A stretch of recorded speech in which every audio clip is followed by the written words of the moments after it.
Buenos días, hermanos. Hoy martes vamos a hablar acerca de un tema importante, un tema que causa un poco de confusión a veces. Es acerca del bautismo en el Espíritu Santo. Vamos a leer algunos textos, como por ejemplo, primera carta a los Corintios, capítulo 12, versículo 13. Porque por un solo espíritu fuimos bautizados todos en un solo cuerpo, tanto judíos como griegos, tanto esclavos como libres, y a todos se nos dio a beber de un solo espíritu.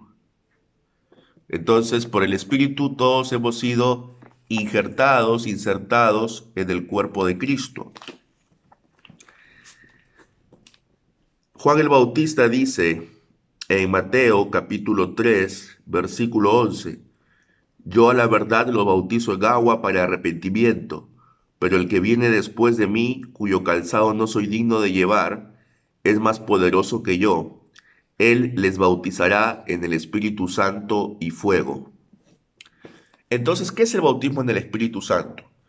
Algunas iglesias de corte pentecostal y carismático entienden que el bautismo del Espíritu Santo es una segunda experiencia posterior a la conversión, en la cual la persona recibe el Espíritu Santo y de esta manera, en algunos casos, indican la señal de esto es el hablar en otras lenguas. Ellos se basan para esto en algunos textos de Hechos de los Apóstoles, donde efectivamente se ve que hay personas que empiezan a hablar en otras lenguas cuando reciben el Espíritu Santo. ¿Qué es de verdad en esto? Bueno, lo que nos debemos diferenciar en primer lugar de hechos que ocurrieron una sola vez o que ocurrieron en una época, de principios. Lo que dice Pablo en Primera de Corintios 12 es un principio. Es algo que tiene vigencia no solo en la época apostólica, sino en toda la época de la iglesia. Por el Espíritu hemos sido injertados, hemos sido enlazados, insertados en el cuerpo de Cristo. ¿Cuándo una persona es injertada en el cuerpo de Cristo? Bueno, cuando confiesa que Jesús es el Señor y cuando se bautiza. Allí esa persona entra al cuerpo de Cristo. Entonces, que esa persona entre al cuerpo de Cristo es por el Espíritu. Por lo tanto, esa persona ya tiene el Espíritu Santo. No necesita de una experiencia posterior. ¿Correcto? Cuando Juan el Bautista dice que Jesús va a bautizar en Espíritu Santo y fuego, habla acerca justamente de que Jesús es el que nos va a dar el Espíritu. El que por medio de él el Espíritu se va a derramar en sus seguidores.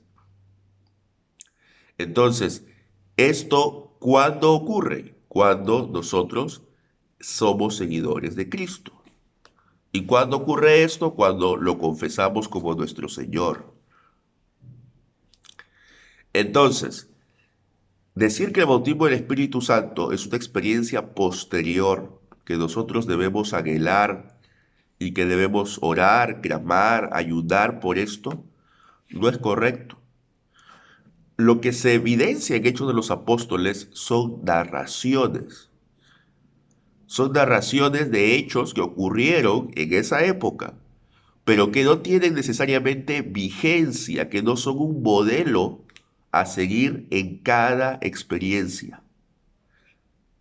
Algunos consideran que los distintos Pentecostés que hay en Hechos, tanto el primer Pentecostés, el más grande, en Hechos 2, como el Pentecostés llamado Samaritano en Hechos 8 y el Pentecostés gentil en Hechos 10, son una muestra de cómo el Evangelio empieza a proclamarse a diferentes grupos de personas. Y para hacerlo de una manera más clara, se da esta evidencia, esta señal de hablar en otras lenguas.